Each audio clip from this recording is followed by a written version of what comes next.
violences aveugles peuvent recevoir une protection. Et donc, on ne comprend pas comment on peut... Maggie de Bloch peut se présenter comme très fière d'offrir 56% à 56% des Afghans une décision positive. Si on suit le cadre légal, ça devrait être 100%.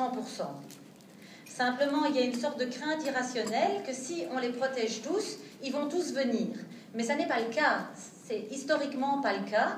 La majorité des gens restent dans leur pays et la majorité des réfugiés restent dans les pays limitrophes.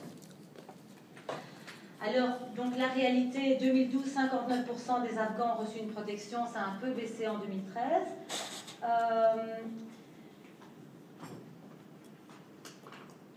Les expulsions ont recommencé, il n'y avait jamais eu d'expulsion avant, et les expulsions ont recommencé en 2011. En 2011, 12 Afghans ont été expulsés, en 2012, 18, et en 2013, on est déjà à 35. Donc on remarque une augmentation du nombre d'expulsions, alors que dans un même temps, tout le monde est d'accord de dire que la situation en Afghanistan s'aggrave. Donc c'est la situation politique en Belgique qui justifie qu'on expulse vers l'Afghanistan et pas une amélioration de la situation en Afghanistan.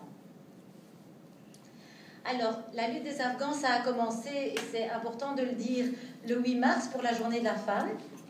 Donc, ils ont été manifestés pour dire que les situations des femmes n'étaient pas suffisamment prises en compte dans l'examen des procédures d'asile et les discriminations généralisées faites aux femmes n'étaient pas examinées. Ensuite, ils se sont mobilisés le 27 mars et le 20 juin pour la Journée mondiale des réfugiés pour dénoncer que les procédures d'asile ne s'adressent qu'aux parents. C'est encore ça. Ne s'adressent qu'aux parents. Et donc les enfants ne sont pas du tout pris en considération. Le risque en ce qui concerne les enfants ne sont pas du tout pris en considération.